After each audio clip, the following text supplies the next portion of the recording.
Às 8 horas mais 39 minutos, de volta com o CBN Maceió e aquela nossa conversa de todas as sextas-feiras, sempre neste horário, com ele que é contador, auditor, consultor de empresas e diretor da MQ Gestão Contábil e Empresarial. Dr. Marcelo Quirino, é sempre um prazer tê-lo aqui. Um bom dia. Bom dia, Elias. O prazer é sempre nosso. Feliz ano novo para todos nós. Bom, ano novo, regras novas, né? Ano Tudo, novo. né? É eleitoral, é criminal, enfim, o Simples Nacional não poderia ser diferente. Nós temos uma série de modificações, mas será que essas mudanças, elas são benéficas ou não? De que maneira elas podem afetar a atividade de quem já estava ou de quem pretende migrar para esse regime, doutor Marcelo Quirino? Bom dia, Elias. Eu vinha escutando no caminho para cá, escutando você falando sobre a reportagem lá de Brasília, né? Falando sobre a questão da lei da ficha limpa, ficha suja. Então, são tantos nomes que dão a essa coisa, vamos chamá-la assim, que eu vinha pensando, meu Deus do céu, o que mais os governos vendem por aí, todos eles, né, é a segurança jurídica, né? Aqui eu tenho segurança jurídica e é o que todos nós, enquanto contribuintes e cidadãos, né, é o que a gente busca, né? É ter a segurança jurídica para a gente tocar a nossa vida. Mas o que estão fazendo por aí afora, na grande realidade, é nos transformando numa insegurança jurídica sem precedentes. Ora, imagine, Elias, já pensou se uma lei do Simples Nacional, ou se uma lei tributária, como você muito bem disse, retroage no tempo para modificar a forma de tributação daquela atividade, né? A gente está acostumado a ver em todo tipo de normativo, seja ele lei complementar, lei ordinária, decreto, instituição normativa, lá no final, né, desses atos, tem a data de vigência daquela publicação, né? Eu vou, a partir da publicação, eu vou cumprir o prazo de 120 dias, eu vou cumprir o prazo para o ano seguinte.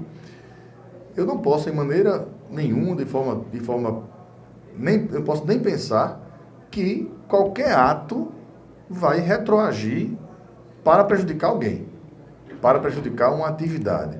E com o Simples Nacional, não poderia ser diferente. Nós temos a Lei Complementar 155, que é de outubro do ano passado, de 2017, que modifica, né, algumas atribuições do Simples Nacional, dentre elas a principal, que é o aumento do faturamento, o aumento do limite de receita no ano anterior, para que você possa permanecer ou migrar para o Simples Nacional, que vai para 4.800.000 reais. No caso do MEI, passou para 81 mil reais, aumentou consideravelmente. Entrando em vigor a partir do dia 1º de janeiro de 2018. Já pensou se isso modifica para setembro de 2017? Eu publico em outubro e modifico para setembro de 2017. Que caos, né, isso iria causar na nossa legislação. E não poderia ser diferente no caso do Simples Nacional. Especificamente neste formato de tributação, ainda há uma coisa que é benéfica aos contribuintes, às empresas que por alguma situação não puderam regularizar a sua situação fiscal até 31 de dezembro de 2017. A legislação, especificamente, ela permite que até 31 de janeiro você faça você faça a sua regularização de tudo, né, das pendências que forem apontadas, e aí a lei retroage a sua opção para 1º de janeiro de 2018, mas sem nenhum tipo de influência na sua forma de apuração dos tributos daquele período, né? Haja vista que a apuração, o cálculo que você vai fazer para fim de pagamento do tributo, ela é feita no mês subsequente. Então eu volto para janeiro, para 1º de janeiro, mas pago em fevereiro, né? O Simples ele tem essa particularidade, né? Mas, em regra geral, nada pode retroagir para prejudicar. Bem, nós tivemos a Lei Complementar 123 do ano de 2006 e 10 anos depois tivemos que modificá-la. Veio aí uma nova Lei Complementar, 155, e traz elementos que só agora entraram em vigor, como tudo deveria ser. Lei para o futuro, para as ações que ainda estão por acontecer. Primeiro a lei, Aí a gente comete isso ou aquilo e se enquadra na lei. Não pode ser antes, não pode ser depois. Bem, nós temos aí uma mudança significativa inicialmente na forma de arrecadação. Não é isso? Ou seja, nós aumentamos o valor, os limites para quem é microempreendedor individual e microempresa. Esses limites aumentaram de uma forma vertiginosa? Aumentaram de forma substancial. Veja só, a Lei Complementar 123 de 2006, ela veio sendo alterada ao longo desses anos aí, desses 10 anos, né? 10, 11 anos de sua publicação. A mais recente foi a 155, que aumentou o limite para 4.800.000. É um limite bem considerável, né? Que eu saio de 3.600 para 4.800, eu aumento 1.200.000, então eu aumentei 33 alguma coisa por cento no meu limite de receita. Existe uma mudança tão significativa quanto o aumento do limite, né, para que você permaneça ou faça a opção pelo Simples Nacional, que é a questão que nós possuíamos antigamente, até 31 de dezembro de 2017, não tão antigamente, 20 faixas de recolhimento. 20 faixas de recolhimento, né, que variavam a cada 180 mil reais. Eu ia aumentando o meu faturamento em relação aos últimos 12 meses e eu ia migrando de tabela, de faixa de recolhimento. Hoje, a partir do dia 1º de janeiro de 2018, nós temos apenas 6 faixas de recolhimento, que pode ser uma coisa boa e pode ser uma coisa ruim. Ora, eu tenho um exemplo interessante. Uma empresa que fatura 60 mil reais por mês, ela vai recolher o mesmo tributo que uma empresa que fatura 150. Elas são empresas diferentes, né? Eu tenho uma equalização tributária nessa situação? Nem sempre. Nem sempre. O pequeno não pode pagar igual ao grande, mas há quem diga que o pequeno tem que pagar igual ao grande, né? Afinal de contas, estamos todos amparados pela Lei Geral da Microempresa, que é a Lei Complementar 123 de 2006, e deve haver um princípio da isonomia tributária. Todo mundo tem que recolher igual. Mas, ora, se eu tenho uma Lei Geral da Microempresa, que é o tratamento diferenciado às microempresas, como é que uma empresa que fatura 60 vai recolher igual de 150? Uma empresa que fatura 60 e recolhe o mesmo percentual de tributos daquela que fatura 150, dificilmente chegará a faturar 150. Isso é uma discussão muito ampla, né? Mas por que eu vou tratar uma pessoa que fatura 50, uma empresa que fatura 50 ou 60, diferente daquela que fatura 150, já que elas têm os mesmos custos tributários, o mesmo custo de pessoal? Então, a discussão é mais ampla. Mas é preciso que fique atento, Elias, em relação a isso, porque na mudança do Simples Nacional para 2018, foram criadas 2 novas denominações de alíquotas.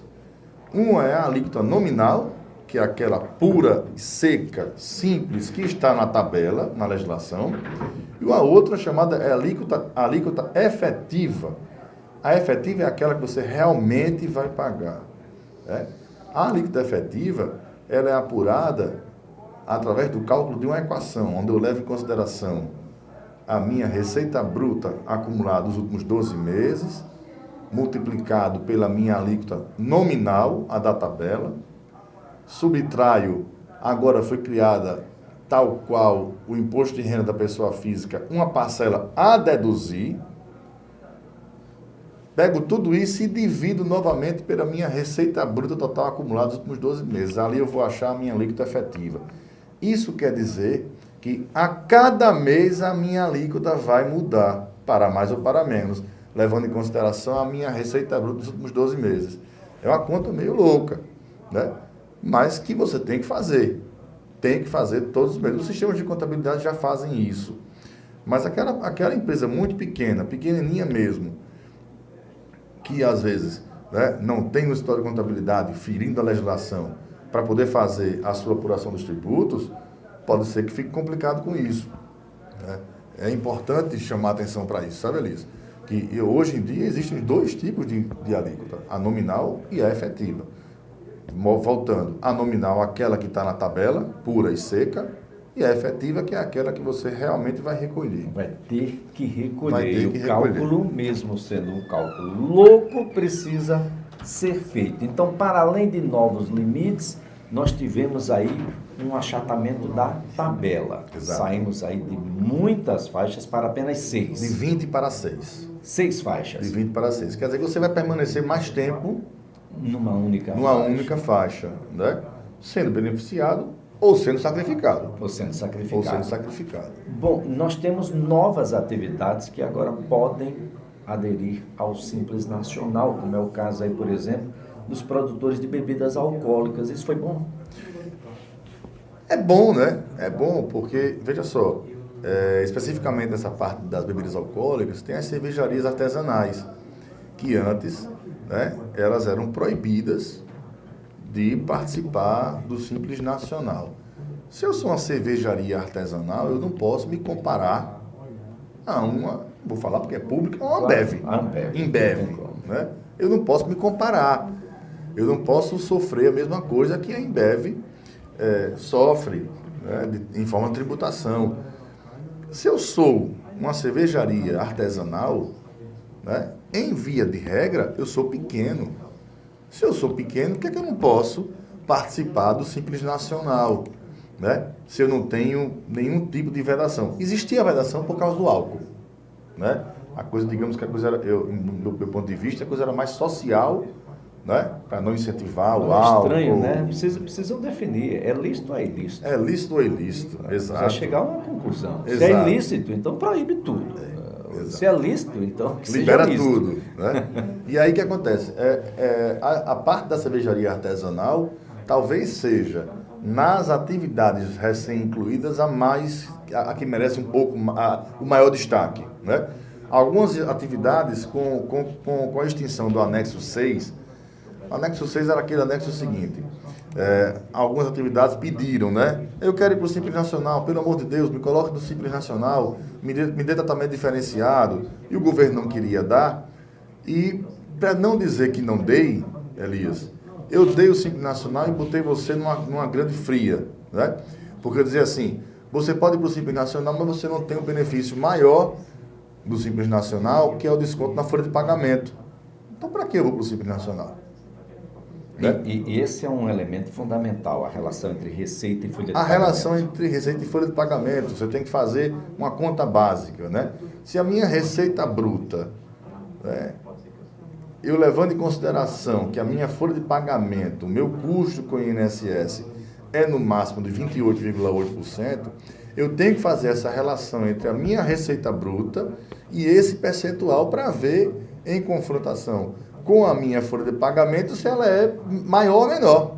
Se ela for maior, né, talvez me valha a pena ir para o Simples Nacional. Se ela for menor, vou fazer o que no Simples Nacional? Né? Se eu for para lá, porque tem atividades em que a alíquota inicial ela vai chegar a 18%, a 19%.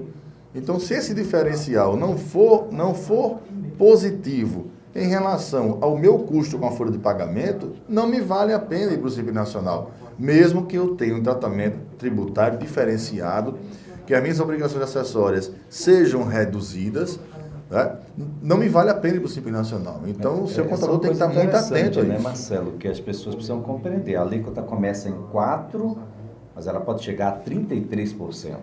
0,5%. 33,5%. Contador é mais detalhista.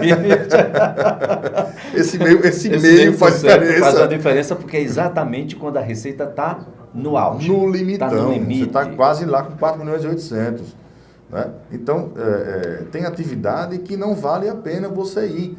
E, às vezes, Elias, o Simples Nacional é uma grande ilusão. Se você não fizer realmente o 1 mais 1, o beabá da coisa, a continha pequena mesmo, você pode estar gerando para o seu cliente um grande prejuízo. Você pensa que está fazendo coisa boa, mas está gerando um grande prejuízo. A gente fez um estudo lá no escritório recentemente para um grupo empresarial, né, que era do Simples Nacional e vinha com um histórico de faturamento na última faixa de arrecadação da tabela do comércio, E com a folha de pagamento reduzida, a gente mostrou para eles que no conjunto do grupo empresarial havia uma perda de aproximadamente 500 mil reais, R$ 500 mil por ano na permanência dele no regime do Simples Nacional. Né? Então, às vezes, a gente se ilude com o Simples Nacional, pensa que é a maravilha do mundo, né? Que é a coisa melhor que você pode fazer para o seu cliente ou para a sua empresa. O empresário pensa nisso. Porque a minha modalidade ela é reduzida, meu custo operacional é diminuto, né? Eu não tenho esse monte de obrigação acessória permanecendo no Simples Nacional. Ora, mas qual é o objetivo maior de toda atividade empresarial? É o lucro. Lucro. Né? E você permanecendo no Simples Nacional, você estava jogando ralo abaixo R$ 500 mil todos os anos. Essa é uma situação bastante interessante. Nós tivemos uma série de anexos, né? Apenas os 6 que foi... Apenas os 6, se eu estiver enganado, acho que ele foi retirado. Nós temos os 5 aqui com o fornecimento de serviço de jornalismo, Exato. auditoria, publicidade. Exato. Mas olha, estes já começam com a alíquota de 15,5%.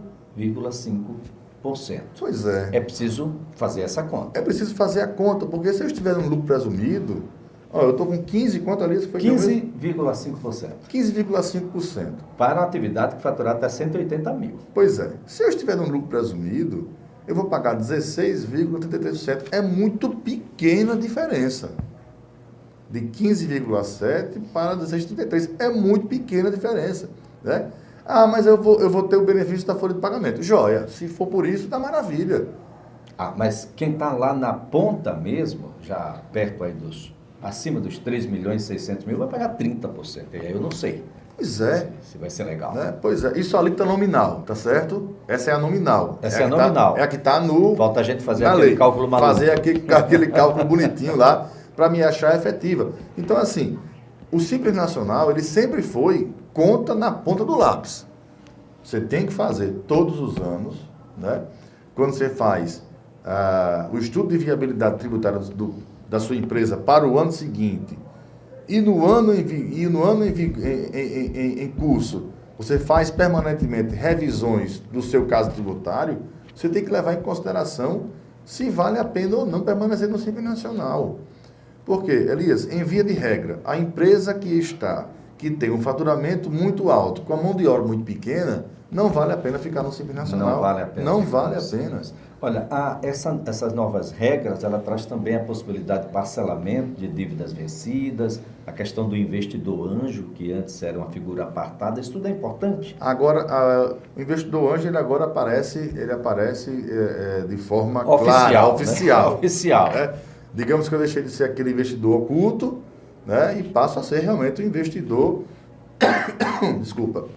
aquele investidor oficial, onde eu vou poder aportar recursos na sua empresa, aparecer e fomentar o crescimento da sua atividade, né? A questão do parcelamento, aí na lei complementar, ele trata do parcelamento, salvo engano, do Simples Nacional, que pode fazer um parcelamento de até 120 parcelas, mas neste caso aí, né, não há desconto de multa e juros. Neste caso, ele apenas criou um permissivo para que você possa fazer o parcelamento, mas sem desconto de multa e juros. Está para sair agora, né, salvo o melhor juízo, o presidente Temer ficou de sancionar hoje, 5 de janeiro, a lei que permite o parcelamento das dívidas do Simples Nacional com redução de multa e juros, igual o PERT, que tivemos recentemente. É uma discussão bastante interessante. Isso é uma dívida do presidente pela parceria feita com alguns deputados ligados ao setor. Exatamente, são os acordos firmados, né? Inclusive o presidente, a FIF Domingos, esteve reunido com o presidente Michel Temer exatamente para definir essa questão. Exatamente. Eu acho que é hoje, né, Elisa? Hoje, 5 de janeiro, que ele ficou de sancionar. Tomara que sancione, né? Porque tem empresa hoje em dia vivendo apenas de parcelamento. Apenas o parcelamento. Apenas de parcelamento, porque eu não tenho fluxo de caixa para poder pagar. A minha atividade não reagiu, né? Num país que se disse de inflação de 3%, onde o salário mínimo aumentou 1,81%, né? Eu não consigo pagar meus impostos, Então eu tenho que favorecer parcelamento para as empresas, porque senão não sobrevive. Bem, é super importante fazer esse cálculo aqui, assim referiu o doutor Marcelo Quirino, para saber se você deve ou não ingressar no Simples. Não é tão simples assim, o regime não é tudo de bom para todos, há que se ter sempre a ideia de um planejamento tributário. Para isso vai ter que procurar ajuda e essa ajuda está no contador. Obrigatoriamente. Se você realmente quer fazer o planejamento tributário da sua empresa, se você realmente quer ter o controle, né, do resultado da sua empresa na mão, você tem que ter um excelente contador te ajudando. Doutor Marcelo Quirino, muito obrigado. Excelente fim de semana para o senhor. Eu agradeço, Elias. Deus nos abençoe.